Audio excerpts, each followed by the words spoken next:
In the winter of 1879, when contractors arrived to renovate the abandoned Sunset Years Christian home in Hartford, Connecticut, they discovered something that would haunt the city for decades. Hidden beneath the floorboards of the medical wing, wrapped in moth-eaten burial shrouds, lay 23 leather-bound ledgers containing the most meticulous records of systematic murder ever found in New England. Each page detailed names, dates, methods, and monetary gains from what investigators would later call the most calculated slaughter of innocents in American history. Dr.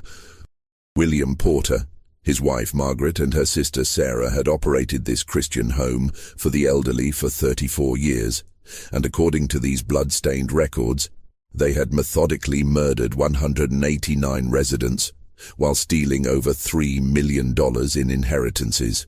The ledgers revealed a level of premeditation and greed so shocking that Hartford authorities suppressed the full details for nearly a century, fearing they would destroy the public's faith in Christian charity forever.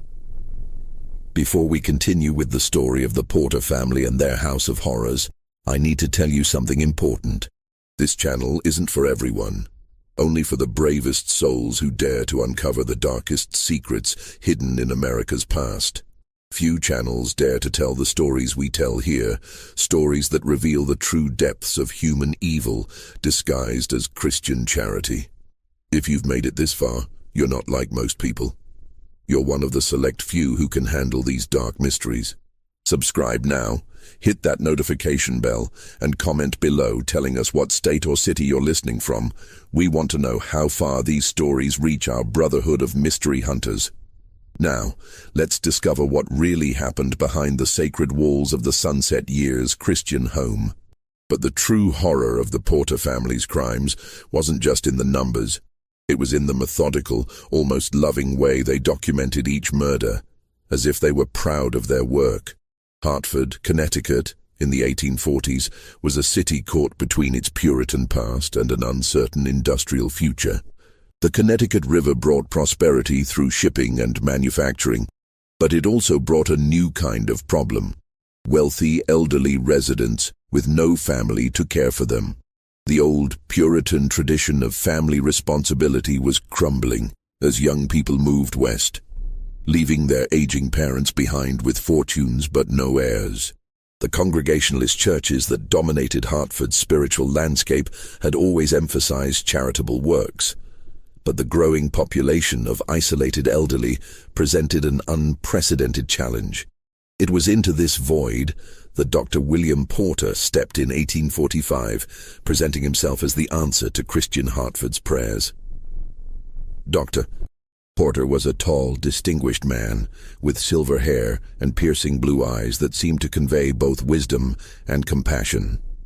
He had studied medicine at Yale and served as a field surgeon during the Mexican-American War, experiences that had given him an intimate knowledge of both healing and death. His wife Margaret was equally impressive, a trained nurse who had worked in Boston's charity hospitals before their marriage. Her sister Sarah completed their trinity of caretakers, a stern but seemingly devoted woman who had dedicated her life to Christian service after losing her husband to typhoid fever. Together, they established the Sunset Years Christian home on Prospect Avenue, a sprawling Victorian mansion that had been converted from a failed boarding house. The three-story building sat on 2 acres of manicured gardens, complete with a small chapel where residents could attend daily prayers. The Porters marketed their establishment as more than just a home for the elderly. It was a Christian sanctuary where the wealthy could spend their final years in comfort, surrounded by godly caretakers who would ensure their souls were prepared for the eternal journey ahead. The home's reputation spread quickly through Hartford's Congregationalist community. Reverend Samuel Whitmore of the First Church of Christ regularly recommended the Porters to parishioners struggling with elderly relatives. The cost was steep, $200 per month, more than most working families earned in a year. But for Hartford's merchant elite, it seemed a small price to pay for peace of mind. What made the Sunset Years Christian home particularly attractive was the Porters' willingness to accept residents regardless of their mental state. While other institutions turned away those showing signs of senility or confusion, the Porters welcomed them with open arms. Dr. Porter claimed to have developed revolutionary treatments for mental decline, combining Christian prayer with modern medicine to provide comfort in life's final chapter. The home's daily routine reflected its religious foundation. Residents woke at 6 a.m. for morning prayers in the chapel, followed by breakfast in the communal dining room. Dr. Porter conducted medical examinations each morning, while Margaret supervised the nursing staff and Sarah managed the home's financial affairs. Afternoon activities included Bible study, letter writing, and peaceful walks through the gardens. Evening prayers concluded each day with residents retiring to their private rooms by 9 p.m. From the outside, the Sunset Years Christian home appeared to be everything it claimed, a Christian oasis where the elderly could live out their final years in dignity and comfort. Visitors were always impressed by the cleanliness, the devoted staff, and the obvious contentment of the residents. What they couldn't see was the careful calculation behind every smile, every prayer, and every act of apparent kindness. The truth was that from the very beginning, the Porters had never intended to simply care for the elderly. They had created the perfect environment for something far more sinister, a place where wealthy, isolated individuals could be systematically exploited and murdered, with no one to question their methods or mourn their victims. The first sign that something was terribly wrong at the Sunset Years Christian home came on a bitter February morning in 1847, though it would be decades before anyone understood its true significance. Mrs. Abigail Thornton, a 73-year-old widow whose husband had made a fortune in the shipping trade, had been a resident for only 3 weeks when she began exhibiting troubling symptoms. According to the official records, Mrs. Thornton had been in excellent health when she arrived, complaining only of loneliness and mild arthritis. Her daughter lived in California, and her son had died in a carriage accident the previous year, leaving her completely alone with an estate worth nearly $50,000. She had chosen the Sunset Years Christian home specifically because of its reputation for Christian compassion and medical expertise. But on that February morning, Margaret Porter found Mrs. Thornton in her room, barely conscious and mumbling incoherently about the angels coming to take her home. Her pupils were severely dilated, her breathing was shallow, and she seemed unable to recognize anyone around her. Dr. Porter was summoned immediately, and after a brief examination, he announced that Mrs. Thornton was suffering from a sudden decline in mental faculties, a condition he claimed to have observed frequently in elderly patients. What happened next established a pattern that would be repeated 188 more times over the following 32 years. Dr. Porter prescribed a strong dose of morphine to ease her suffering, explaining to the concerned staff that Mrs. Thornton was clearly experiencing great distress and that Christian mercy demanded they help her find peace. Margaret Porter administered the injection personally, and within hours, Mrs. Thornton had slipped into a coma. For 3 days, Mrs. Thornton lingered between life and death while the Porters maintained their vigil. They prayed over her constantly, held her hand, and spoke softly about the eternal rest that awaited her. To the staff and the few visitors who inquired about her condition, they presented themselves as devoted caretakers doing everything possible to comfort a suffering soul. On the 4th day, Mrs. Thornton died peacefully in her sleep. The cause of death was listed as natural decline due to advanced age and mental deterioration. Dr. Porter, being both the attending physician and the owner of the facility, signed the death certificate himself. There was no autopsy, no investigation, and no questions asked by Hartford authorities. After all, death was an expected outcome in a home for the elderly. But what made Mrs. Thornton's death particularly significant was what happened in the days immediately following her passing. Sarah Porter, who handled all administrative matters for the home, approached the staff with a heartbreaking story. She explained that Mrs. Thornton, in her final moments of clarity, had expressed deep gratitude for the care she had received and had asked Sarah to ensure that her estate would be used to continue the home's Christian mission.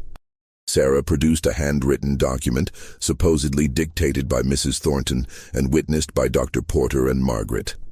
In it, Mrs. Thornton left her entire estate to the Sunset Years Christian Home, with the exception of a small bequest to her daughter in California.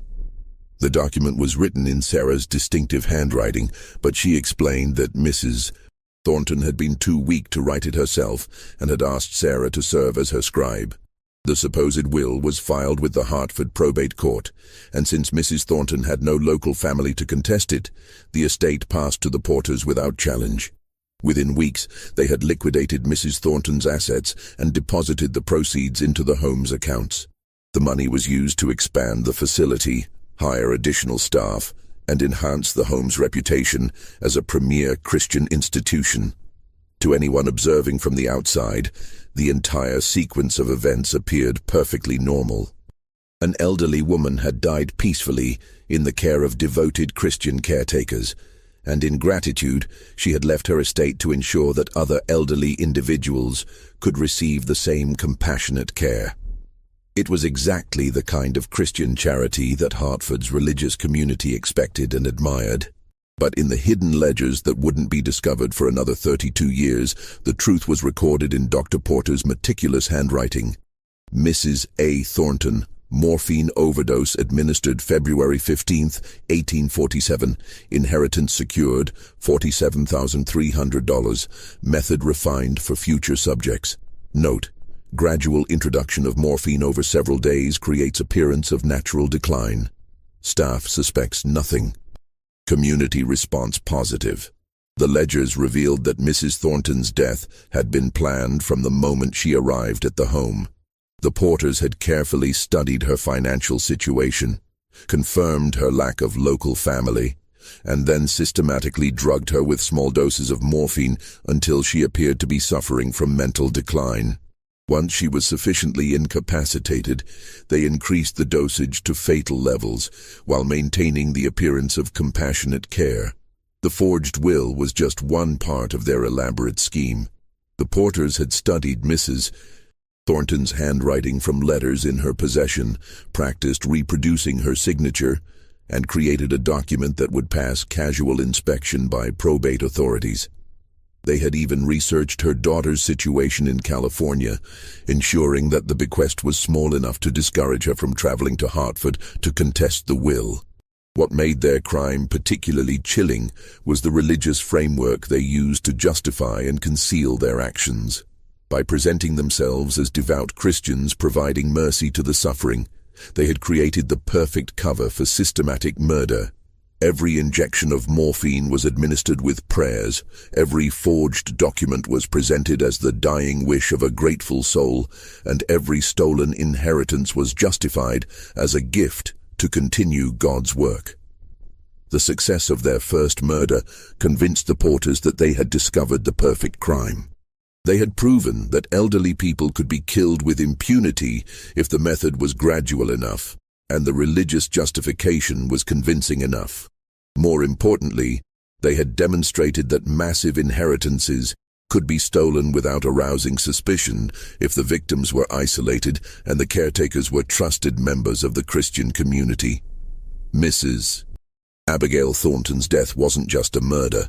It was the first successful test of a system that would claim 188 more lives over the next 3 decades. And as Dr. Porter noted in his final entry about her case, method proven effective. Expansion of operations recommended. The Lord has provided us with a most profitable mission. The death of Mrs. Thornton marked the beginning of a carefully orchestrated reign of terror that would continue for over 3 decades, though the full scope of the Porters' crimes wouldn't become apparent until much later. In the months following her death, the atmosphere at the Sunset Years Christian Home began to change in subtle but significant ways. Staff members noticed that Dr. Porter had become more selective about the residents he would accept. Where once he had welcomed anyone who could afford the monthly fee, he now insisted on conducting extensive interviews not just with potential residents, but with their families as well. He claimed this was to ensure that each resident would receive the most appropriate care for their specific needs, but his real purpose was far more sinister. The Porters had learned from their experience with Mrs. Thornton that successful murders required careful planning and the right type of victim. They needed residents who were wealthy, isolated, and vulnerable to manipulation. Most importantly, they needed people whose deaths would be accepted without question by the community. Margaret Porter took on the role of chief investigator, using her nursing background to assess each potential resident's health and life expectancy. She developed a sophisticated system for evaluating candidates, considering factors such as their mental state, their family relationships, their financial assets, and their social connections. Only those who met her strict criteria were accepted into the home. Sarah Porter, meanwhile, became an expert in legal matters, studying inheritance laws and probate procedures to ensure that the family's schemes would withstand scrutiny. She established relationships with several Hartford lawyers, presenting herself as a devoted administrator who needed to understand legal procedures to better serve the home's residents. These lawyers unwittingly provided her with the knowledge she needed to create convincing forged documents. The three Porters also began to refine their murder methods. Dr. Porter experimented with different drugs and dosages, keeping detailed records of how each substance affected his victims. He discovered that a combination of morphine and laudanum could create symptoms that closely resembled natural senility, while small doses of arsenic could cause gradual organ failure that appeared to be age-related decline. Margaret Porter perfected the art of administering these substances in ways that appeared to be legitimate medical treatment. She developed an elaborate system of false medical records, documenting imaginary symptoms and treatments that would justify the drugs she was actually using to poison her victims. Her nursing credentials gave her actions an air of professional competence that no one questioned. The home's reputation continued to grow throughout the late 1840s and early 1850s. The Porters used their stolen wealth to enhance the facility's amenities, adding a library, a music room, and expanded gardens. They also began hosting elaborate charity events, inviting Hartford's social elite to tour the facility and witness the excellent care being provided to the elderly. These events served multiple purposes. They reinforced the Porters' reputation as devoted Christian caretakers. They provided opportunities to identify wealthy potential victims, and they created a network of influential supporters who would defend the home against any future accusations.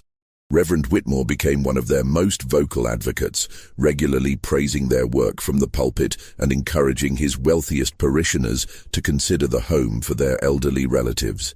But the most chilling aspect of this period was how the Porters began to enjoy their work. The hidden ledgers revealed that they had started rating their victims' deaths based on factors such as the amount of money stolen, the elegance of the murder method, and the convincingness of their performance as grieving caretakers. Dr. Porter wrote detailed critiques of each murder, noting what had worked well and what could be improved in future cases. One particularly disturbing entry from 1849 described the death of Colonel James Hartford, a 68-year-old Revolutionary War veteran who had been slowly poisoned over a period of 6 months. Dr. Porter wrote, "Subject exhibited excellent cooperation during terminal phase. Arsenic dosage created perfect simulation of natural decline. Staff performance exemplary. Margaret's tears during final moments particularly convincing.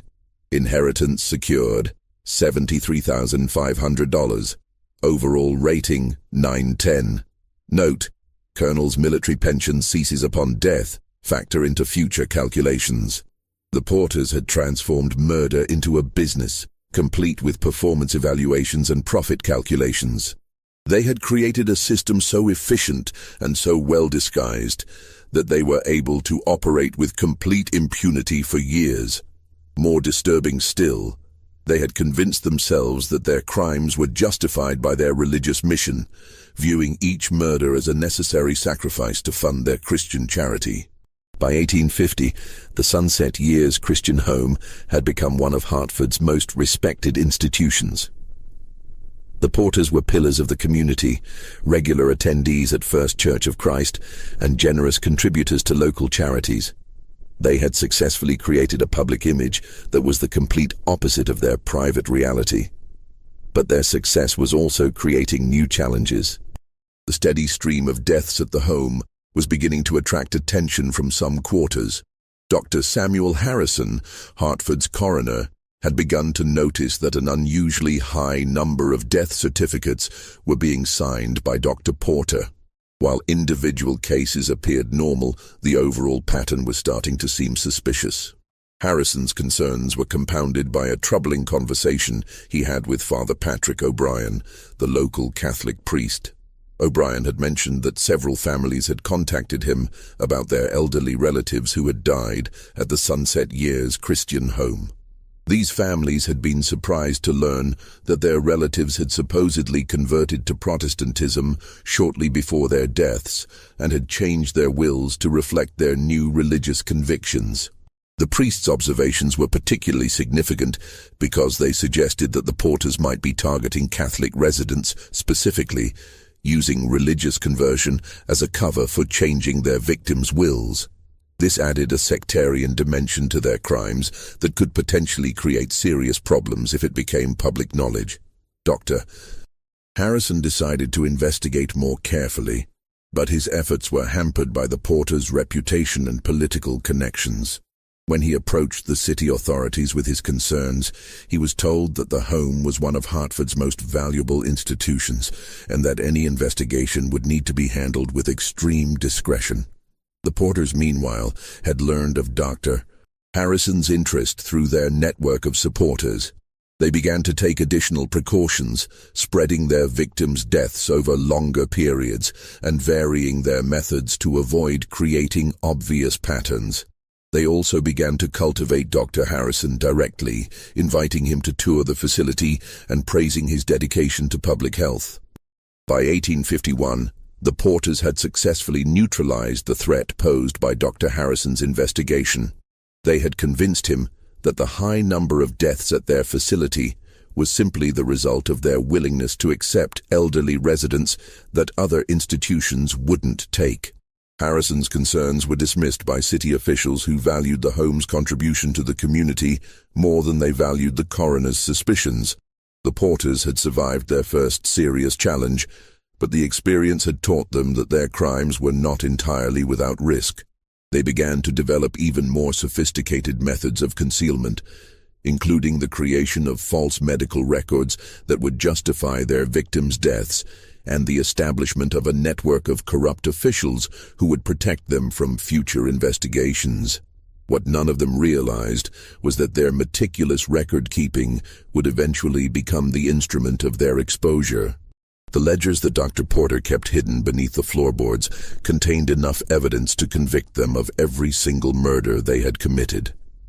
But for now, those ledgers remained safely hidden, and the Porters continued their deadly work with complete confidence in their ability to evade justice. The shadows of the past were growing longer, but the full darkness of their crimes was still hidden from the world. Hartford's most respected Christian charity was actually a chamber of horrors, and the community's most beloved caretakers were systematic killers who had turned murder into a profitable business model. The year 1853 brought an unexpected challenge to the Porters' carefully orchestrated operation, one that would test their skills in ways they had never anticipated. It began with the arrival of Mrs. Eleanor Whitfield, a 71-year-old widow whose circumstances seemed perfect for their purposes. She was wealthy, alone, and suffering from early stages of dementia that made her an ideal candidate for their systematic exploitation. Mrs. Whitfield had been the wife of a prominent Boston banker, and her estate was valued at over $200,000. By far the largest inheritance the Porters had ever targeted. Her only living relative was a nephew in San Francisco who had visited her perhaps twice in the past decade. She had been referred to the Sunset Years Christian home by her longtime physician, Dr. Marcus Fleming, who had grown too old to continue caring for her complex medical needs. The Porters began their usual routine immediately upon her arrival. Dr. Porter conducted extensive interviews about her financial situation. Margaret began documenting imaginary symptoms that would justify her eventual decline. and Sarah started researching the legal requirements for claiming her inheritance.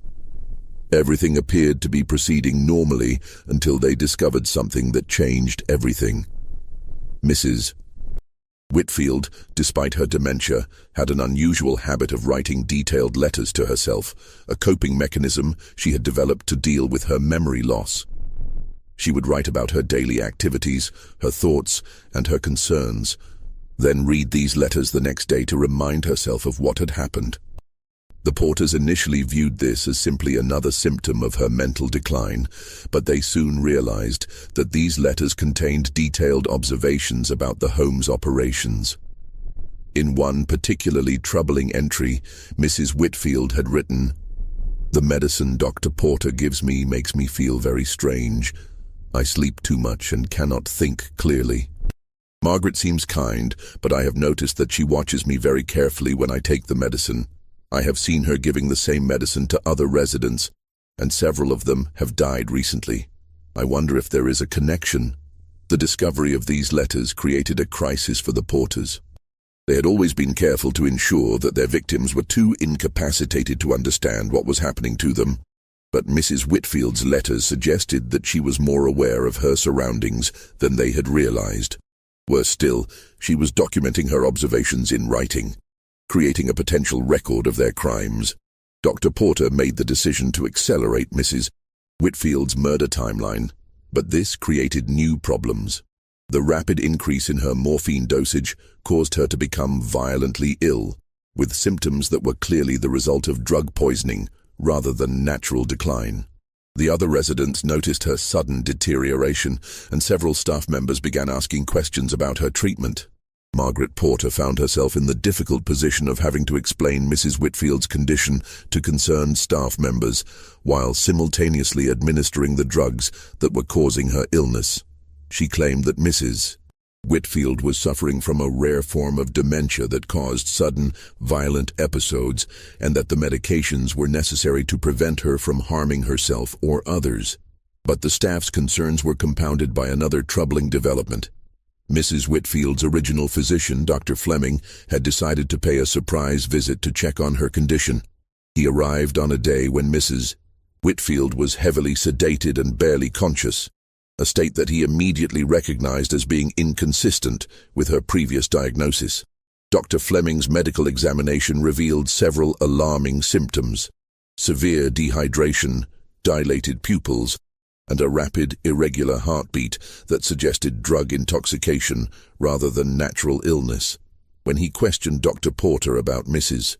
Whitfield's treatment, he was told that her condition had deteriorated rapidly and that aggressive medication was necessary to control her symptoms. The visiting physician was not convinced by Dr. Porter's explanation. He had treated Mrs. Whitfield for years and had never observed the violent episodes that Dr. Porter described. Moreover, her current symptoms were inconsistent with the progression of dementia and suggested the presence of external factors that were causing her decline. Dr. Fleming insisted on reviewing Mrs. Whitfield's medical records, which created a new crisis for the Porters. The records that Margaret had created were designed to justify her murder, but they contained inconsistencies and fabrications that would not withstand scrutiny by an experienced physician.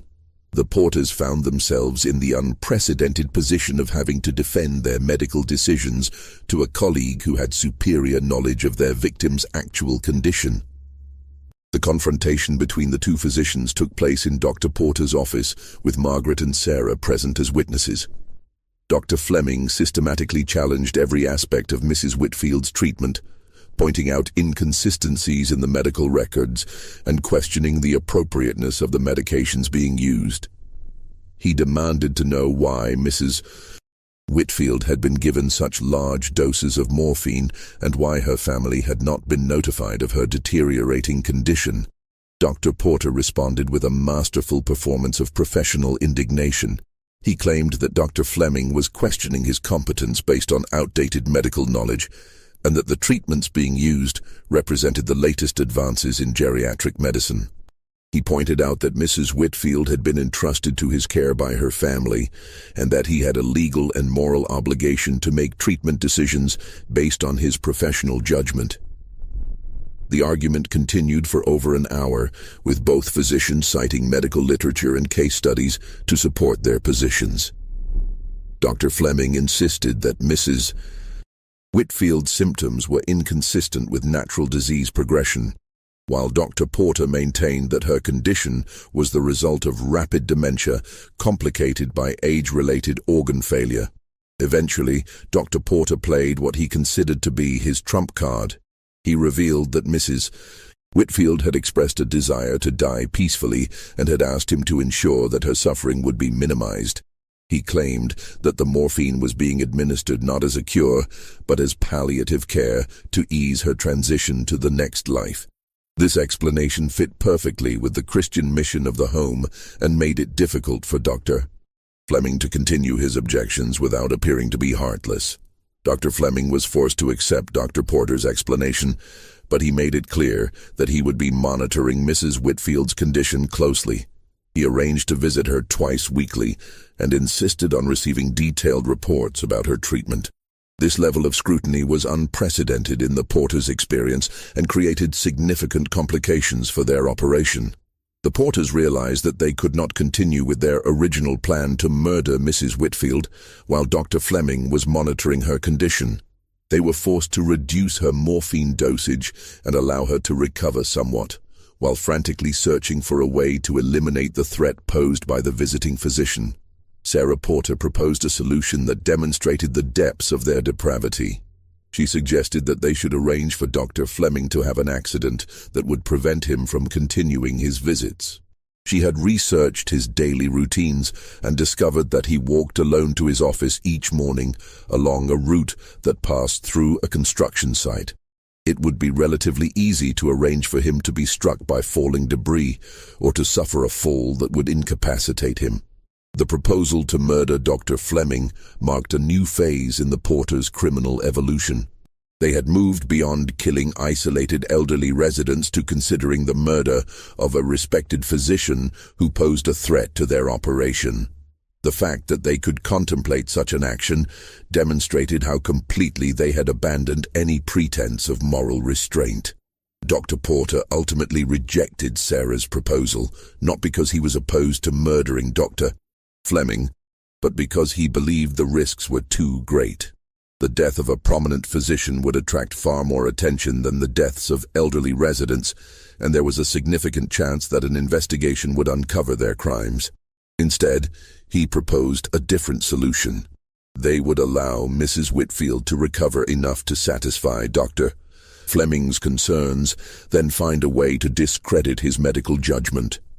The Porters' solution was both elegant and ruthless. They gradually reduced Mrs. Whitfield's morphine dosage, while simultaneously introducing small amounts of a different drug that would cause symptoms resembling heart disease. When Dr. Fleming arrived for his next visit, he found Mrs. Whitfield in significantly better condition, with her previous symptoms having been replaced by what appeared to be cardiac irregularities. Dr. Porter explained that Mrs. Whitfield's improvement was the result of adjusting her medications based on Dr. Fleming's recommendations. He claimed that the cardiac symptoms were a new development that required immediate attention, and that he had already begun treatment with digitalis, a standard medication for heart conditions. The explanation was medically plausible and demonstrated that Dr. Porter had taken Dr. Fleming's concerns seriously. Dr. Fleming was satisfied with Mrs. Whitfield's improvement and praised Dr. Porter for his responsive treatment. He agreed to reduce the frequency of his visits to once weekly, which gave the Porters more flexibility in their operations. Most importantly, he had been convinced that his initial concerns had been unfounded, and that Mrs. Whitfield was receiving appropriate care. What Dr. Fleming didn't realize was that the cardiac symptoms were being artificially induced by the Porters as part of their new murder plan. The digitalis that Dr. Porter was supposedly using to treat her heart condition was actually being administered in doses that would gradually cause heart failure. The method was slower than their usual morphine overdoses, but it was virtually undetectable and would appear to be the result of natural age-related decline. Mrs. Whitfield died 6 weeks later of apparent heart failure, with Dr. Fleming present to witness her peaceful passing. He signed the death certificate without hesitation, noting that her death was consistent with the cardiac symptoms he had observed during his visits. The Porters had successfully murdered their most challenging victim, while convincing the investigating physician that they were providing excellent care. The successful elimination of Mrs. Whitfield, despite Dr. Fleming's scrutiny, gave the Porters tremendous confidence in their abilities. They had proven that they could adapt their methods to meet any challenge, and that their skills in deception were sophisticated enough to fool even experienced medical professionals. The $200,000 inheritance that they stole from Mrs. Whitfield's estate was by far their largest single theft, and it provided them with the resources to expand their operations even further. But the Mrs. Whitfield case also revealed something troubling about the Porters' psychological state. The hidden ledgers show that they had begun to take pride in the complexity of their crimes and the sophistication of their deceptions. Dr. Porter wrote extensive analyses of each challenge they faced and the methods they used to overcome them, treating their murders as intellectual puzzles rather than acts of violence. The transformation of the Porters from opportunistic killers to sophisticated criminal masterminds was complete. They had developed the skills, the resources, and the psychological detachment necessary to continue their crimes indefinitely. What they didn't realize was that their very success was creating the conditions that would eventually lead to their exposure. By 1865, the Porters had been operating their murderous enterprise for 20 years, and their success had made them increasingly bold and careless. The end of the Civil War had brought new opportunities as veterans returned to Hartford with war-related injuries and pensions, creating a fresh population of vulnerable elderly residents. The Porters saw these men as particularly valuable targets because their military service had earned them community respect, making their deaths less likely to be questioned. It was during this period that they encountered Captain Ezra Blackwood, a 62-year-old Union Army veteran who had been severely wounded at Gettysburg. Captain Blackwood had lost his left arm in the battle, and shrapnel wounds had left him with chronic pain that required regular medical attention. He had been awarded a substantial military pension, and his years of service had earned him a sizable savings account.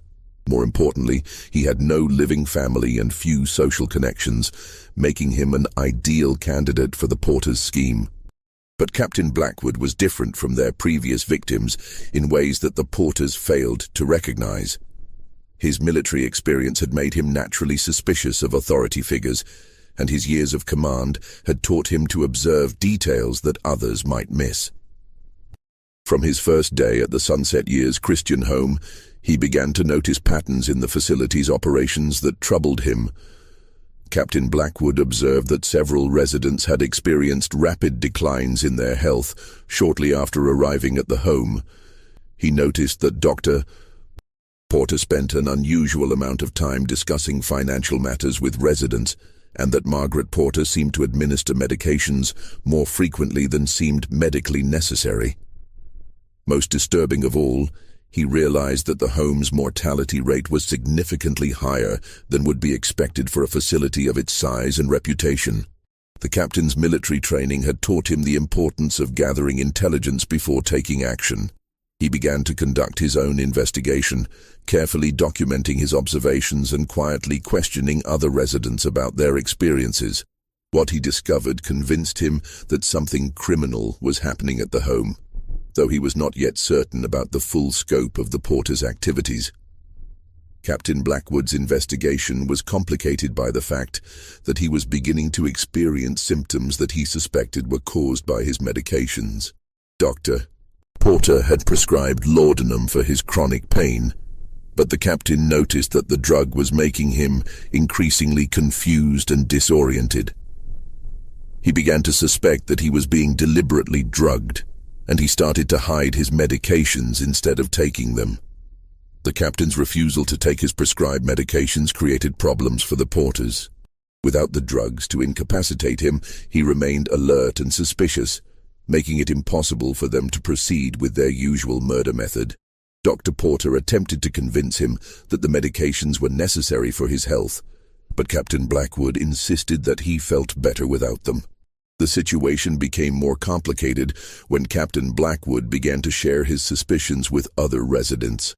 He carefully selected individuals who seemed trustworthy and mentally alert, gradually building a network of allies who could help him investigate the home's operations. The Porters realized that they were facing their most serious threat yet, an organized resistance movement among their intended victims. Margaret Porter discovered the extent of Captain Blackwood's activities when she intercepted a letter he had written to his former commanding officer. In the letter, the captain described his suspicions about the home's operations and requested assistance in investigating possible criminal activity. He mentioned specific residents who had died under suspicious circumstances and provided details about the medications being administered to residents. The letter represented a potential catastrophe for the Porters. If Captain Blackwood's former commanding officer took his concerns seriously and contacted authorities, it could trigger the investigation that they had managed to avoid for 20 years. The letter also revealed that the captain had been gathering evidence systematically, suggesting that he possessed information that could expose their crimes. Dr. Porter realized that Captain Blackwood had to be eliminated immediately, but the circumstances made their usual methods impractical. The captain was too alert to be easily poisoned, and his suspicious nature made it impossible to convince him to take medications voluntarily.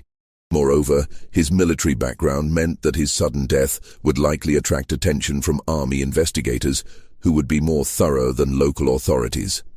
The Porters decided to use a method they had never attempted before. They would stage an accident that would eliminate Captain Blackwood while making his death appear to be the result of his war injuries. Sarah Porter proposed that they could arrange for the captain to fall down the home's main staircase, claiming that his missing arm had caused him to lose his balance. The fall would be blamed on his disability, and his death would be viewed as a tragic accident rather than a murder. The plan required careful timing and coordination. The Porters waited until a stormy night when the home's staff would be distracted by other duties. Dr. Porter approached Captain Blackwood's room with a syringe containing a powerful sedative, intending to incapacitate him before staging the fall. But the captain was prepared for such an attack. When Dr. Porter entered his room, Captain Blackwood was waiting behind the door with a walking stick raised as a weapon. The two men struggled briefly, with the captain using his military training to overcome the doctor's attempt to inject him with the sedative. The fight ended when Captain Blackwood struck Dr. Porter with the walking stick, causing him to drop the syringe and flee the room. The failed attack confirmed Captain Blackwood's worst suspicions about the Porter's intentions. He realized that his life was in immediate danger and that he needed to escape from the home before they could make another attempt on his life. But the captain also understood that simply fleeing would not solve the problem. The Porters would continue killing other residents unless someone stopped them. Captain Blackwood made a decision that would prove to be both courageous and fatal. Instead of escaping immediately, he chose to remain at the home long enough to gather the evidence needed to expose the Porters' crimes. He knew that his accusations alone would not be sufficient to convince authorities, especially given the Porters' reputation in the community. He needed proof that would be impossible to dismiss or explain away. The captain's plan was to obtain samples of the medications being administered to residents and to document the Porters' methods in sufficient detail to support criminal charges. He used his military skills to move through the home undetected, searching offices and medical supply rooms for evidence of the poisoning operation. What he discovered exceeded even his worst fears. In Dr. Porter's private office, hidden behind medical texts, Captain Blackwood found vials of morphine, arsenic, and other deadly substances that had no legitimate medical purpose in a home for the elderly. He also discovered forged documents, including blank wills and death certificates that could be used to steal residents' inheritances. Most damning of all, he found a partial list of residents who had died at the home, along with notations about the amounts of money inherited by the facility. Captain Blackwood carefully documented his findings, creating detailed notes about each piece of evidence and its location within the home. He planned to present this information to military authorities who would have the power to conduct a thorough investigation. But as he prepared to leave the home with his evidence, the Porters discovered what he had been doing. Sarah Porter found the captain in Dr. Porter's office just as he was photographing the incriminating documents with a small camera he had obtained for intelligence-gathering purposes. The confrontation that followed was unlike anything the Porters had experienced before. Captain Blackwood did not attempt to deny his activities or to negotiate for his safety. Instead, he calmly informed Sarah that he had already sent copies of his evidence to military authorities and that his death would only confirm their worst suspicions. Sarah Porter realized that the situation had spiraled completely out of control. The Porters were no longer dealing with isolated elderly victims who could be eliminated quietly. They were facing a trained military investigator who had systematically documented their crimes and had taken steps to ensure that his evidence would survive his death. For the first time in 20 years, the Porters faced the real possibility of exposure and prosecution. The crisis deepened when Dr. Porter returned to his office and discovered the confrontation between Sarah and Captain Blackwood. The captain's calm demeanor and obvious preparation convinced the doctor that their situation was far more serious than he had initially realized. The evidence that the captain had gathered was comprehensive enough to destroy them, and his claims about having contacted military authorities could not be dismissed as bluffing. Dr. Porter made a desperate decision that revealed how completely the 20 years of murder had corrupted his judgment. Instead of attempting to negotiate with Captain Blackwood or to flee before authorities arrived, he chose to eliminate the threat by committing the most brazen murder of his career. He retrieved a pistol from his desk drawer and shot Captain Blackwood 3 times in the chest, killing him instantly. The gunshots were heard throughout the home, creating immediate chaos among residents and staff. Margaret Porter arrived within minutes, followed by several terrified residents who demanded to know what had happened. Dr. Porter attempted to claim that Captain Blackwood had attacked him and that the shooting had been in self-defense, but his explanation was contradicted by the evidence in the room. The presence of the incriminating documents, the camera, and Captain Blackwood's detailed notes made it impossible to present his death as anything other than murder. Moreover, the captain's body showed no signs of having attacked anyone, and the gun had been fired from close range in a manner consistent with execution rather than self-defense. The Porters had finally committed a crime that could not be explained away or covered up. The immediate aftermath of Captain Blackwood's murder marked the beginning of the end for the Porters' criminal empire. The gunshots had been heard by neighbors, and within hours, Hartford police arrived at the home to investigate reports of violence. The Porters attempted to maintain their facade of respectability, claiming that the shooting had been a tragic accident involving a disturbed veteran who had suffered from war-related mental illness. But the police investigation quickly revealed inconsistencies in their story. Captain Blackwood's evidence was discovered in Dr. Porter's office, along with the weapons and forged documents that proved the existence of a systematic murder operation. The captain's detailed notes provided investigators with a roadmap for uncovering 20 years of crimes that had been hidden behind a facade of Christian charity. The discovery of Captain Blackwood's evidence triggered the most extensive criminal investigation in Hartford's history. Police searched the entire facility, discovering hidden caches of poison, forged documents, and financial records that documented the theft of hundreds of thousands of dollars from murdered residents. The investigation also revealed the existence of the hidden ledgers that contained Dr. Porter's detailed records of each murder. As word of the investigation spread through Hartford, families began to come forward with questions about relatives who had died at the Sunset Years Christian home. The pattern that emerged was consistent with Captain Blackwood's findings. Dozens of wealthy, isolated elderly individuals had died under suspicious circumstances, and their inheritances had been stolen through forged documents. The Porters' arrest on charges of multiple murder and fraud marked the end of one of the most successful criminal enterprises in American history. But even as they faced prosecution, they continued to maintain their innocence, claiming that they had been devoted Christian caretakers who had been victimized by a disturbed military veteran with paranoid delusions. Just when we thought we'd seen it all, the horror in Hartford intensifies. If this story is giving you chills, share this video with a friend who loves dark mysteries. Hit that like button to support our content. And don't forget to subscribe to never miss stories like this. Let's discover together what happens next as the full scope of the Porter's crimes finally comes to light. The trial of Dr. William Porter, Margaret Porter, and Sarah Porter began on October 15, 1879, in what the Hartford Courant called the most sensational criminal proceeding in Connecticut's history. The courtroom was packed with spectators, journalists, and family members of the Porter's victims, creating an atmosphere of barely controlled outrage that threatened to erupt into violence at any moment.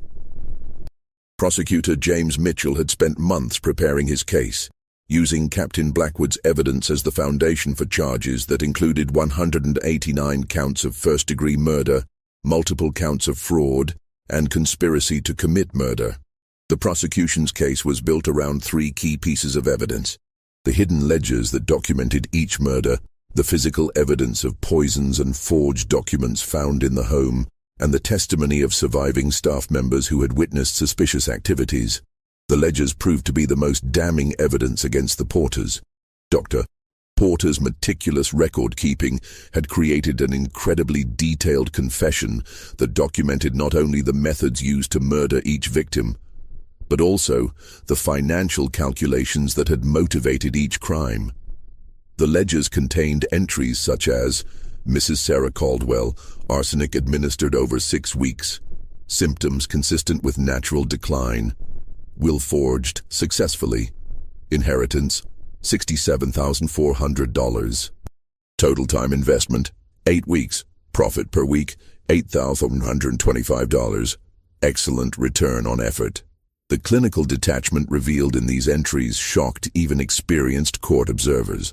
The Porters had not only murdered their victims systematically, but they had treated each murder as a business transaction, complete with cost-benefit analyses and performance evaluations.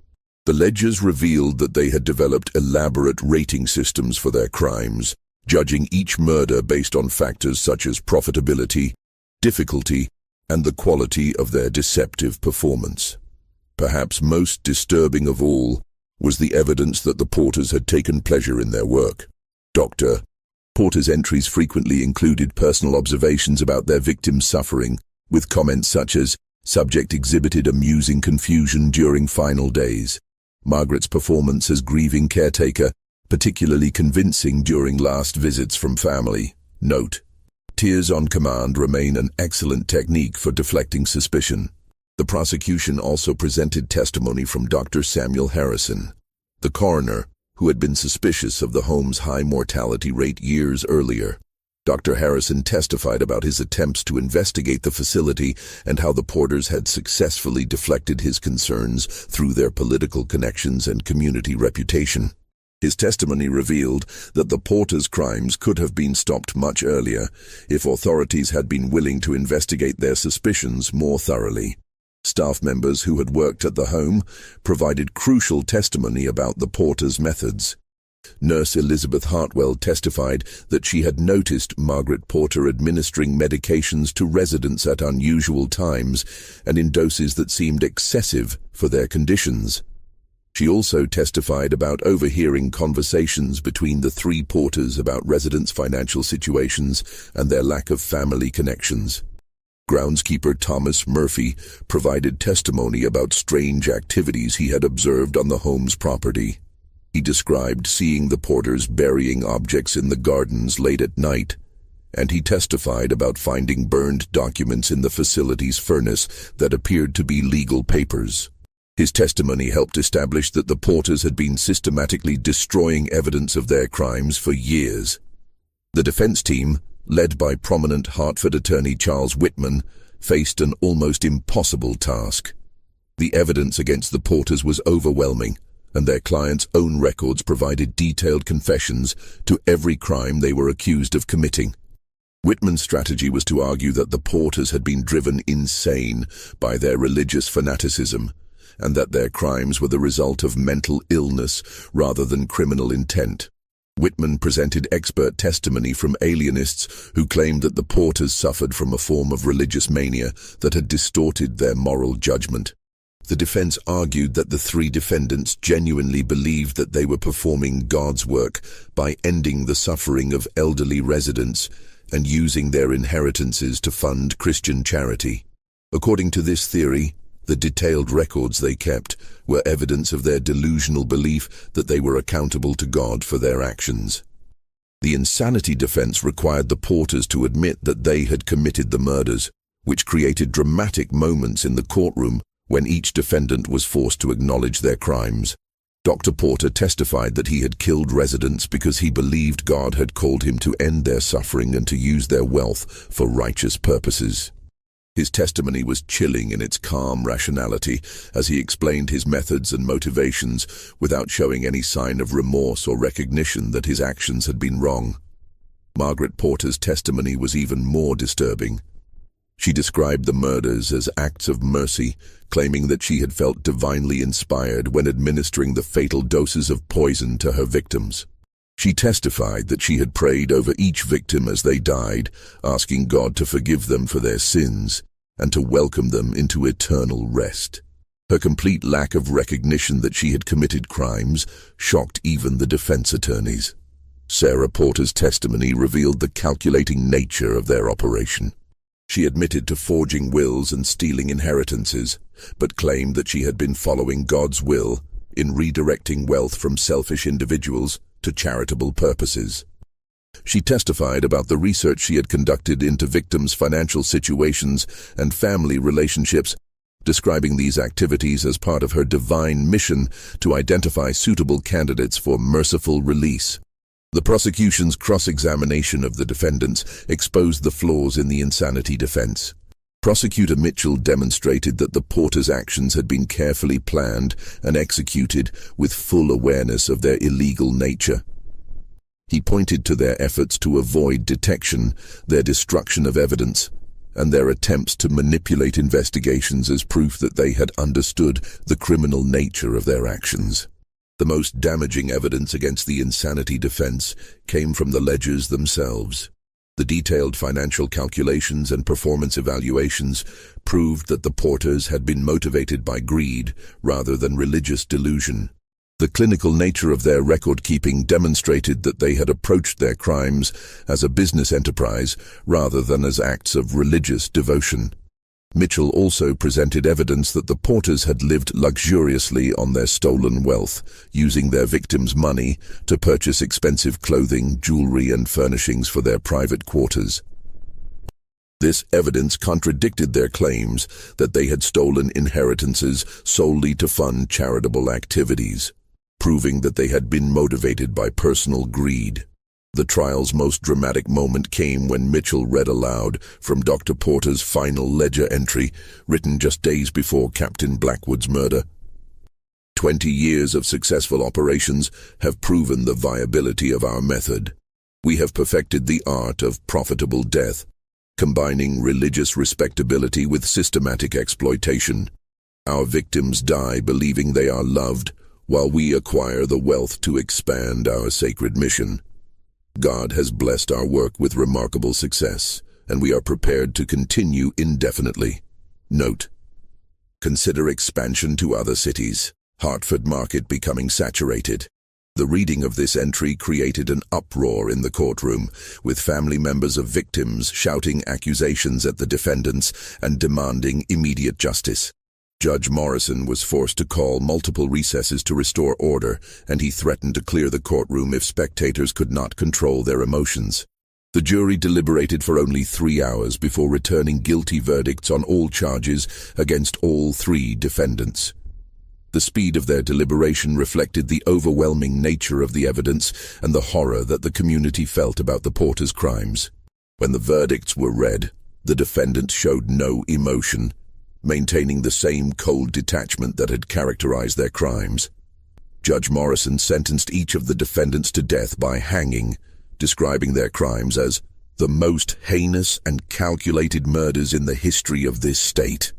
He noted that their abuse of their positions as trusted caretakers had made their crimes particularly despicable.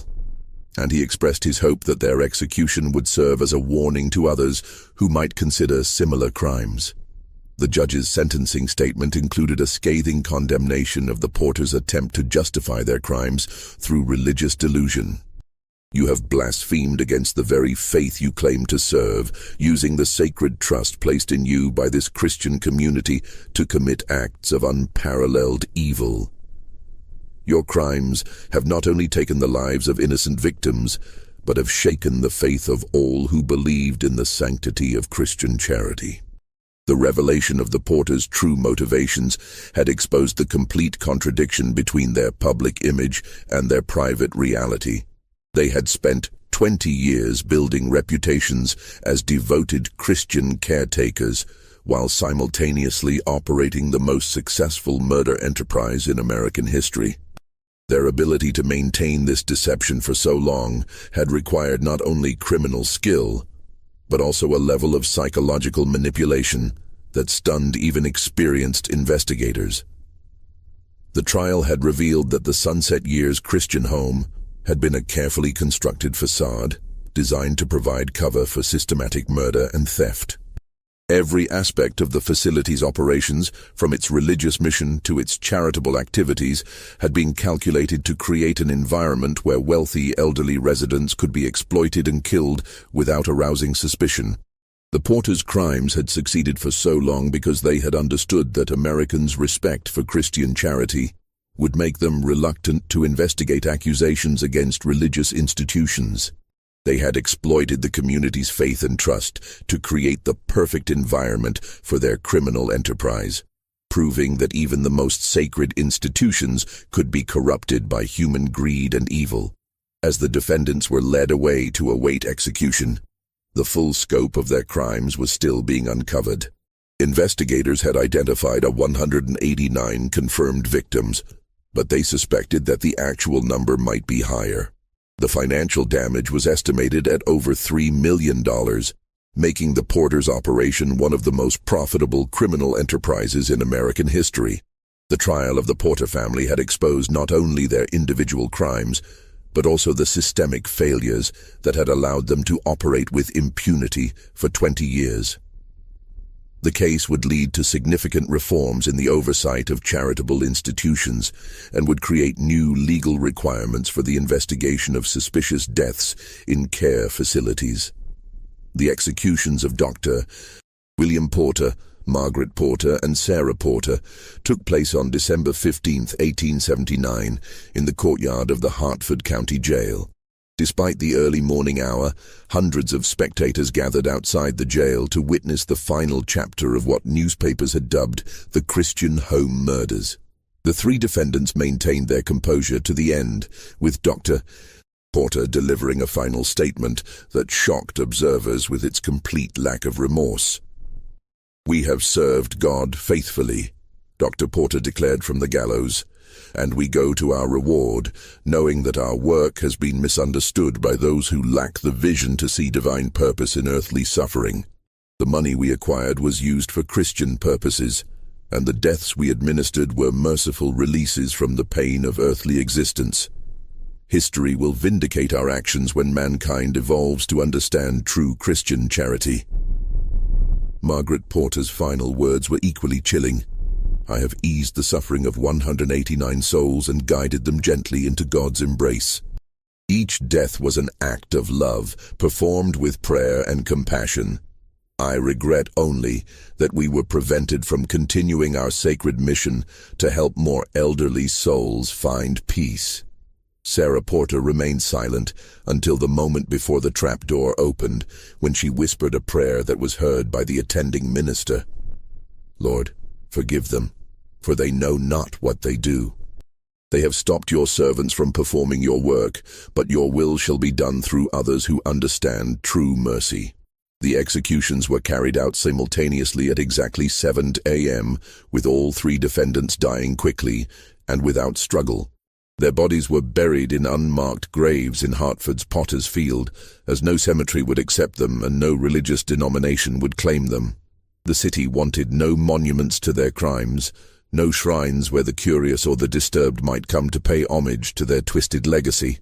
The investigation into the porters' crimes continued for months after their execution, as authorities worked to identify all of their victims and to return stolen property to surviving family members. The process was complicated by the porters' sophisticated methods of concealment and the passage of time, since many of the murders had been committed. Ultimately, investigators confirmed 189 murders and identified an additional 23 suspicious deaths that could not be definitively proven to be homicides. The financial investigation revealed that the porters had stolen approximately $3.2 million from their victims, an enormous sum that would be equivalent to tens of millions of dollars in modern currency. Most of this money had been spent on expanding and maintaining the Sunset Years Christian home, but significant amounts had also been used to purchase luxury items for the porters' personal use and to make donations to religious organizations throughout Connecticut. The discovery that respected churches had unknowingly accepted donations funded by murder money created a crisis of conscience for Hartford's religious community. Several congregations returned donations they had received from the porters, while others struggled with the ethical implications of using tainted money for charitable purposes. The controversy divided the religious community for years and led to new policies requiring detailed documentation of large donations. The Sunset Years Christian home itself was demolished in the spring of 1880, after city authorities determined that the building had become too infamous to serve any useful purpose. The property was sold to developers who built modest residences on the site. But for decades afterward, the neighborhood struggled with its association with the murders.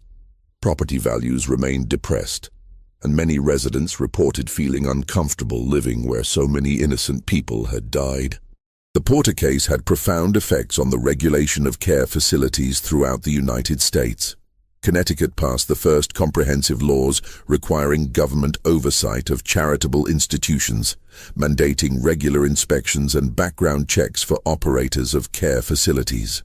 Other states followed with similar legislation, creating a regulatory framework that continues to govern institutional care today. The case also led to significant changes in inheritance law and probate procedures. New requirements were established for witnessing wills, verifying the mental competence of testators, and investigating suspicious bequests to charitable organizations. These reforms made it much more difficult for future criminals to use forged documents to steal inheritances from vulnerable elderly victims.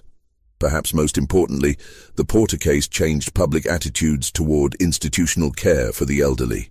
Families became much more cautious about placing elderly relatives in residential facilities, and communities developed new expectations for transparency and accountability from charitable organizations. The blind trust that had allowed the Porters to operate with impunity for 20 years was replaced by healthy skepticism and demand for oversight. The psychological impact of the Porter case on Hartford's residents was profound and lasting. Many people struggled to reconcile their memories of the Porters as respected community members with the reality of their crimes. Neighbors who had socialized with the family, parishioners who had worshipped alongside them, and community leaders who had praised their charitable work all faced the disturbing realization that they had been completely deceived by master manipulators. Dr. Samuel Harrison, the coroner, who had first suspected that something was wrong at the home, became a prominent advocate for medical ethics and professional accountability. He spent the remainder of his career developing guidelines for investigating suspicious deaths and training other medical professionals to recognize signs of systematic abuse.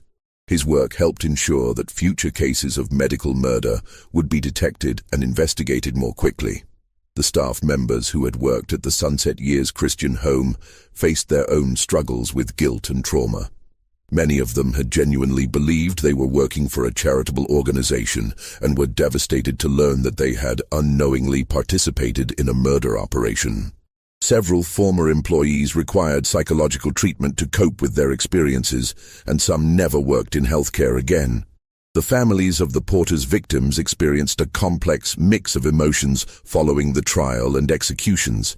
While they found some satisfaction in seeing justice served, Many struggled with questions about their elderly relatives' final days and their own failure to recognize the danger their loved ones had faced. Support groups were formed to help these families process their grief and anger, creating some of the first organized victim advocacy efforts in American history. The Porter case also had significant effects on American journalism and true crime literature. The extensive newspaper coverage of the trial established new standards for crime reporting, and the case became one of the first major criminal stories to be covered by correspondents from multiple cities. Books about the case were published within months of the executions, beginning a tradition of true crime literature that continues today. Religious leaders throughout the country used the Porter case as an opportunity to examine the relationship between faith and criminal behavior. Sermons were preached about the dangers of false prophets and the importance of distinguishing between genuine Christian charity and exploitation disguised as religious service.